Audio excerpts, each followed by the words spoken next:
आदाब, ये आकाशवाणी है। खबरों के साथ मैं रेहाना फरीदी। महाराष्ट्र और हरियाणा असेंबली चुनाव के वोटों की कल होने वाली गिनती के लिए तमाम इंतजामात कर लिए गए हैं। सुप्रीम कोर्ट ने कहा है कि जस्टिस अरुण मिश्रा उस आईनी बेंच से अलग नहीं होंगे जो आराजी के हुसूल से मुताल्लिक कानून की दफात को चैलेंज करने वाली दरख्वास्त की समाअत कर रही है।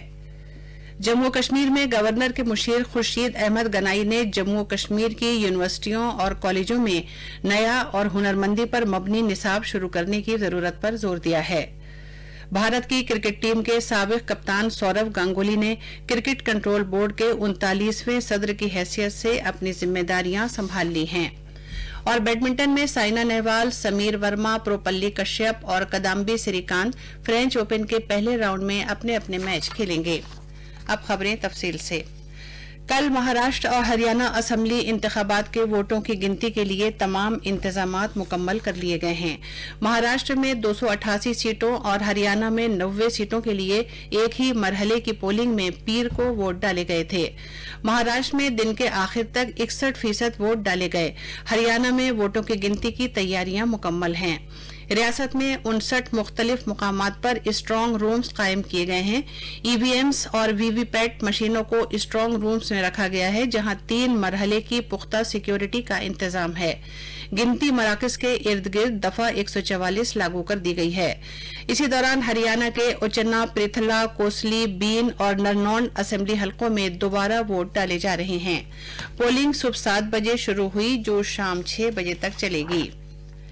सुप्रीम कोर्ट ने कहा है कि जस्टिस अरुण मिश्रा उस आईनी बेंच से अलग नहीं होंगे जो आराजी के हुसूल से मुताल्लिक दफात को चैलेंज करने वाली दरख्वास्त की समाअत कर रही है। जस्टिस मिश्रा की सरबराही में 5 जजों की आईनी बेंच ने ये ऐलान किया है। इस बेंच में शामिल दूसरे जजों के नाम हैं जस्टिस इंदिरा बनर्जी, विनीत सारन, MR शाह और S रविंद्र भट्ट। कई अफराद और किसानों की मुख्तलिफ तंजीमों ने इस बेंच में जस्टिस मिश्रा के शामिल होने पर एतराज किया था। उनकी ये दलील थी कि अदालत आलिया की जानिब से पिछले साल फरवरी में इस बारे में दिए गए फैसले में जस्टिस मिश्रा पहले ही अपनी राय का इजहार कर चुके हैं। बेंच ने इस मामले के फरीकों से कहा कि वो ऐसे कानूनी सवालात उठाएं जिनका फैसला अदालत कर सके। जम्मू कश्मीर में गवर्नर के मुशीर खुर्शीद अहमद गनाई ने जम्मू कश्मीर की यूनिवर्सिटियों और कॉलेजों में हुनरमंदी पर मबनी और नया निसाब शुरू करने की जरूरत पर जोर दिया है। उन्होंने ये बात आला तालीम के महकमे की आला सतही मीटिंग की सदारत करते हुए कही। जनाब गनाई ने डिग्री और पोस्ट ग्रेजुएट सतह पर तालीमी निसाब को मुल्क के बाकी हिस्सों के बराबर लाने की जरूरत पर जोर दिया ताकि रियासत के नौजवानों को और ज्यादा मौके हासिल हो सकें। जनाब खुर्शीद अहमद गनाई ने वाइस चांसलरों पर जोर दिया कि वो रियासत में आला तालीम के मेयार में बेहतरी लाएं। जम्मू कश्मीर में आइंदा होने वाले बोर्ड के इम्तिहानात में लगभग 1,60,000 तलबा बैठेंगे, जिनके लिए कश्मीर वादी में 1,502 मरकज बनाए गए हैं। 10वीं जमात के इम्तिहानात इस महीने की 29 तारीख से शुरू होंगे, जिसमें 65,000 तलबा शरीक होंगे और उनके लिए 413 मरकज बनाए गए हैं। 12वीं जमात के इम्तिहानात में 48,000 तलबा बैठेंगे। ये इम्तिहानात 30 तारीख से शुरू होंगे। 48,000 तलबा के लिए 633 मरकज बनाए गए हैं। 11वीं जमात के इम्तिहानात का सिलसिला अगले महीने की 10 तारीख से शुरू होगा। वादी के 456 मरकजों में 47,000 तलबा 11वीं जमात का इम्तिहान देंगे। कश्मीर के डिविजनल कमिश्नर बसीर अहमद खान ने आला सतह की एक मीटिंग में वादी में बोर्ड के इम्तिहानात की तैयारियों और इंतजामात का जायजा लिया। उन्होंने तमाम जिला कमिश्नरों को हिदायत दी है कि वो हर जिले में इम्तिहानी कंट्रोल मरकज कायम करें।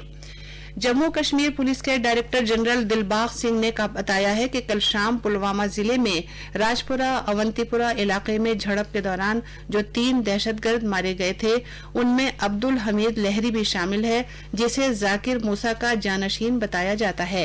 वो आज सुबह श्रीनगर में पुलिस हेडक्वार्टर में एक प्रेस कॉन्फ्रेंस से खिताब कर रहे थे। डीजी पुलिस ने बताया कि 3 मुकामी दहशतगर्दों का ताल्लुक दहशतगर्द तंजीम अंसार गजवतल हिंद से था, जो अलकायदा से वाबस्ता है। जनाब दिलबाग सिंह ने बताया कि लहरी ने जाकिर मूसा की जगह ली थी, जिसने अंसार गजवतल हिंद की क़याम की थी।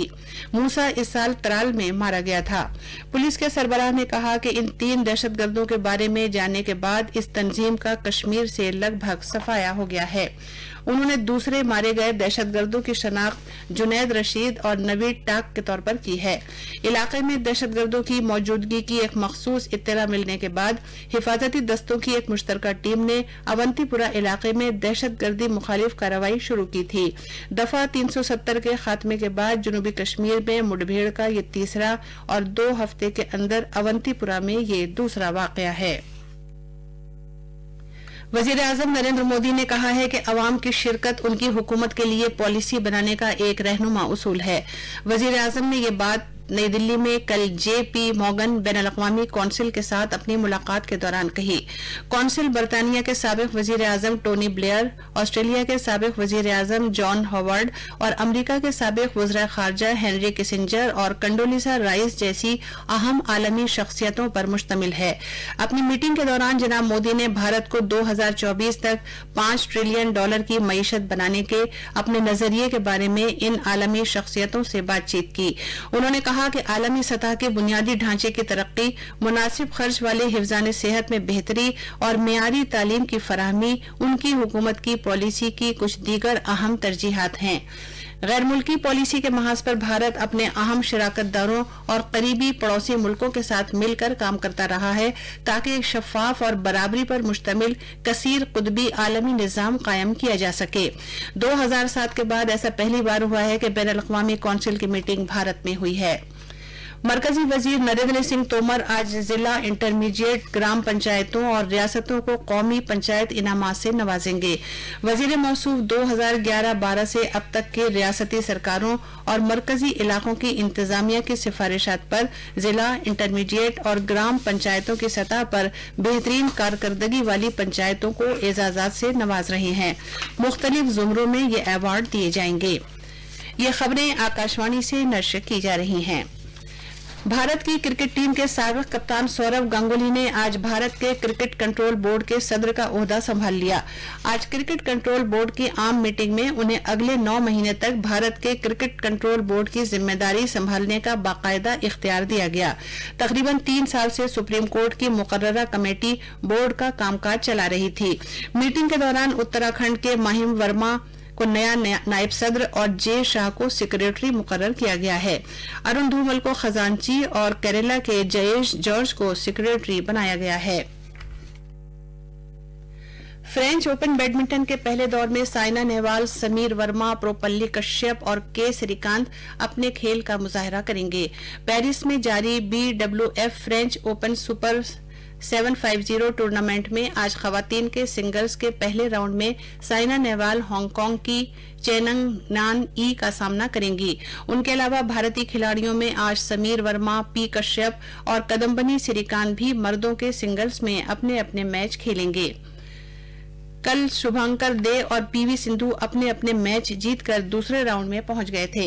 खवातीन के डबल्स में अश्विनी पोपन्ना और N सिक्की रेड्डी की जोड़ी के अलावा मर्दों के डबल्स में सत्विक साईराज रिंकी रेड्डी और चिराग शेट्टी की जोड़ी, मानू अटारी और B सुमित रेड्डी की जोड़ी भी इस टूर्नामेंट में शिरकत कर रही है। मिक्स्ड डबल्स में सत्विक साईराज और अश्विनी की जोड़ी भी टूर्नामेंट में हिस्सा ले रही है। उनके डबल्स मैच भी आज से शुरू हो रहे हैं। भारत ने अवाम के लिए सफरी हिदायत जारी करके उन्हें तुर्की के सफर में इंतहाई एहतियात बरतने की सलाह दी है। तुर्की में भारतीय सिफारत खाने ने अपनी एडवाइजरी में कहा है कि अगरचे मुल्क में किसी नाखुशगवार वाकये की खबर नहीं मिली है, फिर भी सफर करने वालों को मुहतात रहना चाहिए। खित्ते की सूरत हाल के पेश नजर तुर्की का सफर करने के ख्वाहिशमंद लोग हुकूमत से इस बारे में सवाल करते रहे हैं। आखिर में बुलेटिन की खास खबरें एक बार फिर सुनिए। महाराष्ट्र और हरियाणा असेंबली चुनाव के वोटों की कल होने वाली गिनती के लिए तमाम इंतजामात कर लिए गए हैं। सुप्रीम कोर्ट ने कहा है कि जस्टिस अरुण मिश्रा उस आईनी बेंच से अलग नहीं होंगे जो आराजी के हुसूल से मुताल्लिक कानून की दफात को चैलेंज करने वाली दरख्वास्त की समाअत कर रही है।